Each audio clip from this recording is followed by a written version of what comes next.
ಬರೋ ಏನು ಅಪ್ಪನ ಹತ್ರ ದುಡ್ಡಿಲ್ಲ ಅಂತಾರೆ. ಹೊಸ ಗ್ಯಾರೇಜ್ ಓಪನ್ ಮಾಡ್ತಿದ್ದಾರೆ. ಏನು ಕತೆ? ನಾವು ಇದೀವಿ ದಂಡಕ್ಕೆ. ನನ್ನ ಬಗ್ಗೆ ಮಾತಾಡಪ್ಪ. ನಾನು ಕಷ್ಟಪಟ್ಟು ಒಂದು ಸ್ವಂತ ಮನೆ ಕಟ್ಟಿದ್ದೀನಿ. ನೀನು ಏನು ಮಾಡಿದ್ಯಾ? ನೀನು ಒಂದು ಜನ್ಮ ಅಲ್ಲ 4 ಜನ್ಮ ಎತ್ತು ಬಂದರು ನೀನು ನಿನ್ನ ಹೆಂಡತಿ ಸೇರಿ ಹಿಡ್ಕೊಂಡು ಓಡಾಡ್ತಿರ್ತೀಯ ಅಷ್ಟೇ. ಸುಮ್ಮನೆರಪ್ಪ, ಏನೋ ಮಾತಾಡ್ಬೇಡ. ನೋಡು ಅದಿರಲಿ, ಈಗ ಒಡವೆನ ಹೇಗೆ ಬಿಡಿಸ್ಕೊಂಬರೋದು ನೋಡು. ಅದು ಮೊದಲನೇ ಸಲ ಅತ್ತೆ ಹತ್ರ ಇಸ್ಕೊಂಬಂದಿದ್ದೀನಿ. ವಾಪಸ್ ಕೊಡದೇ ಇದ್ರೆ ಮಾನ ಮರ್ಯಾದೆ ಹರಾಜ್ ಆಗ್ಬಿಡುತ್ತೆ ಕಣೋ. ಅದಕ್ಕೇನೋ ಒಂದು ಪ್ಲ್ಯಾನ್ ಮಾಡಿದ್ದೀನಿ ಕಣ, ಸುಮ್ಮನೆ ಇರೋ. ಅಪ್ಪ ಮತ್ತೆ ದುಡ್ಡು ಹಾಕಿ ದುಡ್ಡು ಕಳ್ಕೊಳ್ಳೋ ಸ್ಕೀಮ್ ಅಲ್ಲ ತಾನೆ? ದುಡ್ಡು ಕಳ್ಕೊಳ್ಳೋ ಸ್ಕೀಮ್ ಅಲ್ಲ ಕಣ, ದುಡ್ಡನ್ನು ಗಳಿಸೋ ಸ್ಕೀಮು. ಏನೋ ಹೇಗೋ ಹೇಳು. ಒಂದು ಲ್ಯಾಟಿನ್ ಥರದ್ದು ಒಂದು ದೀಪ ಇದೆ ಕಣ. ಅದನ್ನು ಉಜ್ಜಿದ್ರೆ ಅದ್ರೊಳಗಿಂತ ಭೂತ ಬರುತ್ತೆ. ಆ ಭೂತಕ್ಕೆ ನಾವು ಏನು ಬೇಕೋ ಅದನ್ನು ಕೇಳಿದ್ರೆ ಕೊಟ್ಬಿಡುತ್ತೆ ಕಣ. ಸೀರಿಯಸ್ಲಿ? ಬ್ರೋ ಒಂದೇ ಒಂದು ದಿನ ಆ ದೀಪ ಕೊಟ್ಟಿರೋ ನನಗೆ, ನಾನು ಅದರಲ್ಲಿ ಉಜ್ಕೊಂಡು ನನಗೆ ಎಷ್ಟು ದುಡ್ಡು ಬೇಕು ಅಂದರೆ ಒಡವೆನ ಬಿಡಿಸ್ಕೊಳ್ಳೋದಕ್ಕೆ ಎಷ್ಟು ದುಡ್ಡು ಬೇಕೋ ಅಷ್ಟನ್ನು ತೊಗೊಂಡು ವಾಪಸ್ ಕೊಟ್ಬಿಡ್ತೀನಿ. ಪ್ಲೀಸ್ ಕಾಲು ಮುಗಿತೀನಿ ಕಣ. ಎಡ್ಡೆ ನನ್ನ ಮಗನೇ, ಏನೋ ಮಾತಾಡ್ತಿದ್ದೆ ನೀನು. ಈಗಿನ ಕಾಲದಲ್ಲಿ ಕಷ್ಟಪಟ್ಟು ದುಡಿದ್ರೇ ದುಡ್ಡು ಕೈಯಲ್ಲಿ ನಿಲ್ಲಲ್ಲ. ಏನೋ ಕತೆ ಹೇಳಿದ್ರೆ ಅದನ್ನೇ ನಂಬ್ತಿಯಲ್ಲ. ಏನೋ ನೀನು ಇನ್ಮೇಲಿಂದ ನಿನ್ನ ಜೊತೆ ಪಾರ್ಟ್ನರ್ಶಿಪ್ ಇಲ್ಲಪ್ಪ. ಕತೆನಾ? ಸುಳ್ಳ? ಅದಕ್ಕೆಲ್ಲ ನೀನು ಸೀರಿಯಸ್ ಮ್ಯಾಟ್ರ್ ಇಟ್ಕೊಂಡು ಬ್ರೋ ಹೇಗಾದರೂ ಮಾಡಿ ದುಡ್ಡು ಹೊಂದಿಸ್ಕೊಡೋ. ಆಮೇಲೆ ನೀನು ಕರೆದ್ರು ಬರಲ್ಲ ನಾನು. ಪಾರ್ಟ್ನರ್ಶಿಪ್ ಕ್ಯಾನ್ಸಲ್, ಓಕೆನಾ? ಓಕೆ ಹ್ಞೂ ಅನ್ನೋ.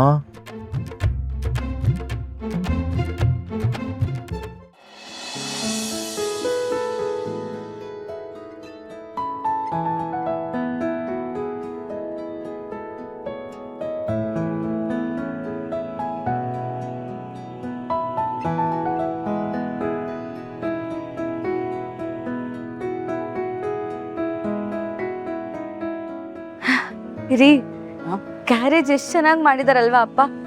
ಎಷ್ಟು ದೊಡ್ಡದಾಗಿ ಮಾಡಿದ್ದಾರೆ.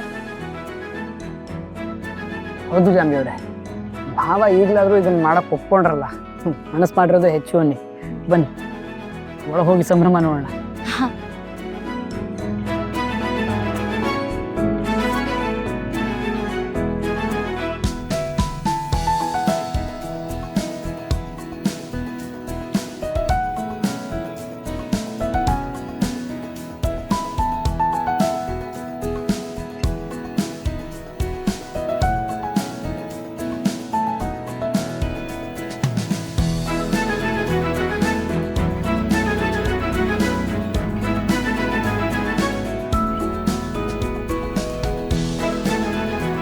ಬ್ರೋ ಏನೋ ಹಾಗೆ ಕೂತಿದ್ಯಾ?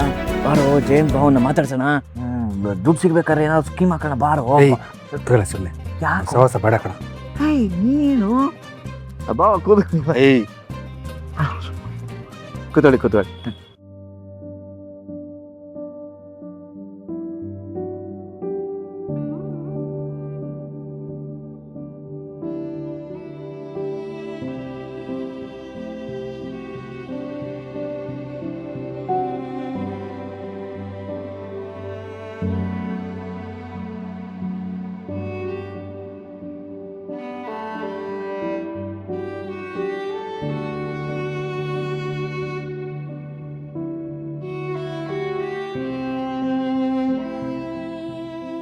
ಲಕ್ಷ್ಮಿ,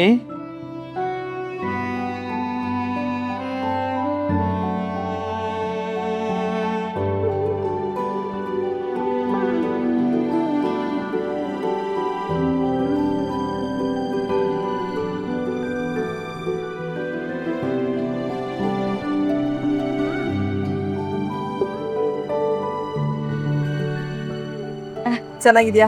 ಚೆನ್ನಾಗಿದ್ದೇನಮ್ಮ. ವಿಶ್ವ ಹೇಗಿದ್ಯಪ್ಪ? ಚೆನ್ನಾಗಿದ್ದೀನತ್ತೆ, ನೀವು ಹೇಗಿದ್ದೀರಾ? ಚೆನ್ನಾಗಿದ್ದೀನಿ ಕಣ.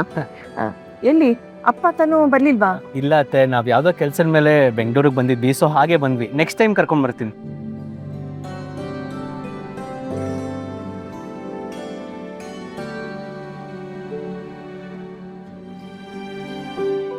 ಒಂದು ನಿಮಿಷ. ಮೀನು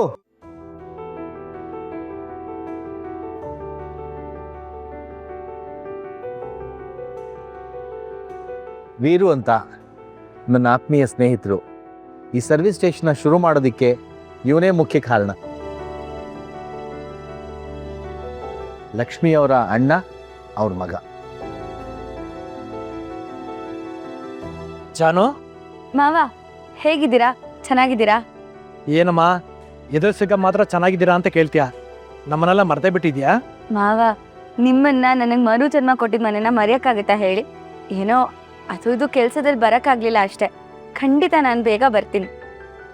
ಆಗ್ಲಮ್ಮ. ರಾಯರೇ, ಪೂಜೆಯನ್ನು ಶುರು ಮಾಡೋಣ. ಆ ಶಾಸ್ತ್ರಿಗಳೇ, ಎಲ್ಲರೂ ಬಂದಾಯ್ತು, ನೀವು ಪೂಜೆ ಶುರು ಮಾಡ್ಬೋದು. ನೀವು ಬಂದು ಕೂತ್ಕೊಳ್ಳಿ. ಲಕ್ಷ್ಮಿ,